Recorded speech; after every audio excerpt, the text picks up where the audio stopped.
Ladies and gents, welcome. My name is Wasmatic. Welcome to my channel.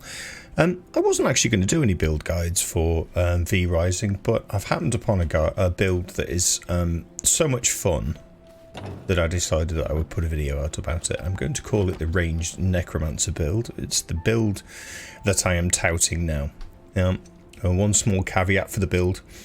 I am only kind of mid-game at the moment, so there are an awful lot of skills that I have yet to unlock in each tree, so it's entirely possible that the build may change. So I promise you, if the build changes, I will redo the guide if anything changes, if I can find any improvements. So what is the premise of the build? So the Necromancer build is, as many of you will probably already guess, it's to have minions to do the fighting for you. Now in the context of this build, it's absolutely excellent when you're fighting packs of mobs, because let's start with a weapon. We use the crossbow for this build. Now the reason being that the idea of the build is that we stay away from anything that's trying to attack us, and we put minions in front of them. So we're constantly looking to put minions. There's two types of minions that we use in the build, and the number is dependent upon how many times we get attacked. I'll go into that in a little bit later. Now you can change this build, and you could put in you could use the sword, for example, and use the spin attack for taking out packs of mobs. I have been fairly successfully taking out skull level mobs with this build and taking minimal amounts of damage, because if you're playing it right, you don't actually go anywhere near any of the mobs that you're fighting. Doesn't always work out that way, but that's the idea. So what is the build premised on? So we have the primary attack from the crossbow. This is the one we're going to be using a lot of. It's the Rain of Bolts, which is the Q attack, which causes an AoE. Fire a salvo of 5 bolts into the air. It rains down on your enemies, dealing 40% physical damage each in an area, and inflicts a 1.5 second fading snare. The snare is neither here nor there really, but it can come in handy. You also have Snapshot, which you can use just to increase a bit more damage. A quick bolt that deals 75% damage, interrupts casts, and inflicts a 2-second fading snare. So when you are up against the skeletons that fire the green bolts at you, unholy bolts, that's quite handy to have. Now if I just show you very quickly, this is a normal primary attack, and this is the quick bolt. You see it's a lot quicker, so it's really good to use as an interrupt. Right, onto the meat and potatoes of the build. First things first, we'll look at the Veil of Illusion, which is our travel skill.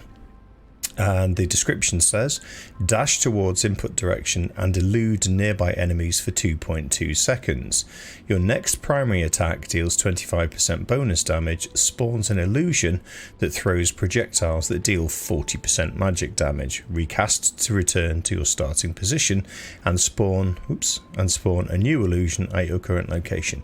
Effectively what I do is I use this as a retreat mechanism, so if there's a pack of mobs here or a boss in front of me here, I will use that to travel backwards, and it will spawn this, which will fire ranged attacks at whatever you're fighting. So the next skill that we have, which is basically to try and create some sort of crowd control and also do magic damage, is the Frostbat. And this says it launches a projectile that explodes upon impact, dealing 100% magic damage and inflicts chill on surrounding enemies. Hitting a chilled enemy freezes it for 4 seconds. Now, my experience, that hasn't worked on the bosses that I've tried it on, so if you're doing a boss fight, you may want to replace this with something else. That said, this build probably isn't the best for a boss fight. I mean, I have done some boss fights with it, and like I said, I have killed single mobs that are skull level, but for bosses, I've not seen this freeze work, at least. And here's the main one, really, which is Ward of the Damned, which comes from the Unholy tree here. It's the shield skill. And this increases movement speed by 10%, blah blah blah. It blocks melee and projectile attacks in front of you for 2 seconds. Each absorbed attack summons a skeleton. Enemy melee attackers are knocked back. So I will tell you now, you know what the skills are, the rotation that I follow with this build. So I will generally, if there's a pack of mobs there, I will run up to them until they see me. I will wait until it looks like they're going to either do a melee attack or fire crossbows. What I then do is just put the shield up And every time I get hit, if it's a pack of mobs, then for every time I get hit, it will spawn a skeleton. Once that's happened, and I no longer have a shield, I pop back, and then you have this, which fires ranged, and then I do that, and then I do that, and then I do that. And you do 2 of those, you're likely to freeze whatever you're hitting. And it's super simple because the builds in this game are, but that is a really, really effective way. And you just move around, you stay away from anyone that's going to do you damage. Keep an eye on the ranged mobs, particularly ones that throw pools of fire at you. And you just stay alive and let your minions take the damage for you and deal the damage for you. The other thing I will add as well is that if you're fighting a sort of skull level mob, it doesn't hurt to take both an enchanted brew and a brew of ferocity, so you increase your physical power and your spell power. Now this relies predominantly on spell power. I'm not sure whether skeleton damage or illusion damage scales off spell power, but it can't hurt to have it anyway. So now I'm going to go find I'm going to find a pack of mobs to talk you through how I play that, and I'm hopefully going to find a werewolf, which is a skull level, and I will show you how to take that out. Okay, so we have found wandering around here a werewolf, this skull level creature, and you'll see that I've taken the enchanted brew and the brew of ferocity, and we're now going to engage him and hope that we don't get any other mobs. So you can see there's my skeleton, there's my illusion, and we've frozen him.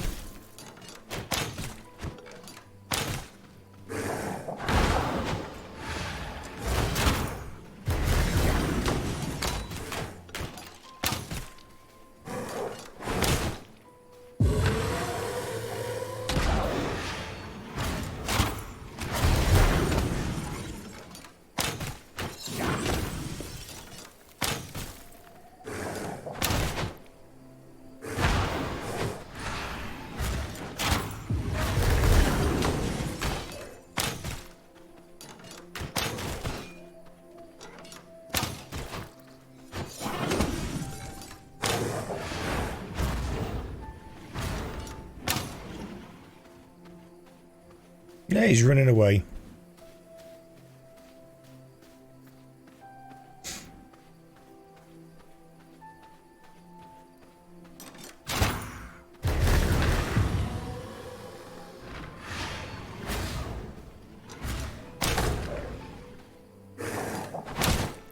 Okay, I made a mistake there because I didn't put up the shield when I was supposed to.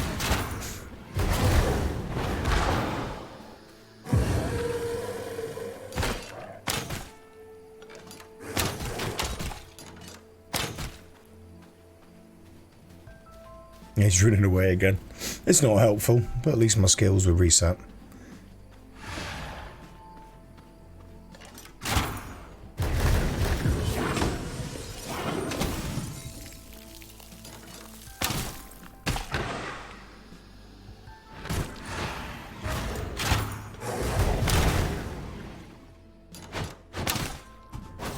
I'll finish him off with a feed.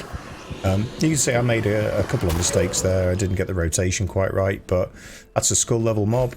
Some free 100 pristine hide, level 48.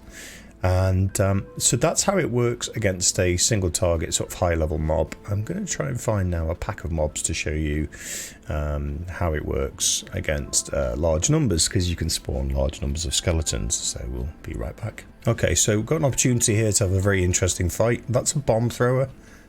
These guys are all going to get stuck in, so I'm going to...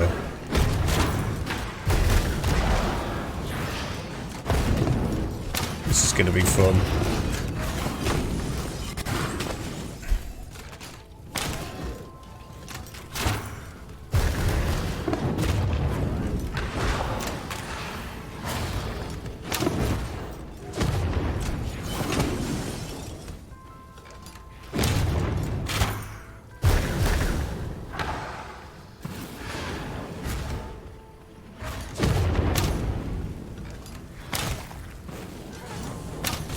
Oh, now it's a party.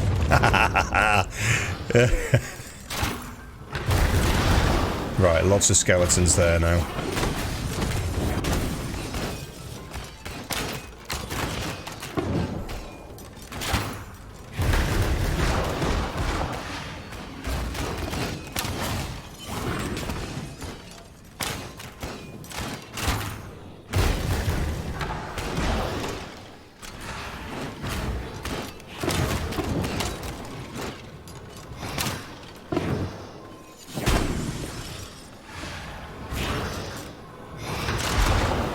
Yeah, it's a nice, spawned a lot of mobs there.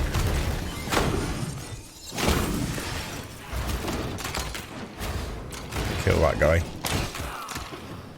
Anyway, you can get the idea. It just puts lots of minions in your sort of between you and sort of the mobs that you're trying to kill. It's a really enjoyable build to play as well, I've found. And there you go. So obviously a big bun fight there. I had some opposing forces, but hopefully you guys can see it's a really fun build to play. I kind of call it a Necromancer build because of the sort of managing skeletons and whatnot. But just as a quick reminder, you can use the crossbow, which is what I would recommend, so you can maintain the range. Use Rain of Bolts when it's off cooldown. Use Snapshot whenever it's off cooldown. And then run up, pop your Ward of the Damned, spawn some skeletons when you get attacked, run back, do that. Rain of Bolts. And rinse and repeat. So I hope that's been useful, guys. Thank you very much for watching. Any comments, any amendments that you would make to this build?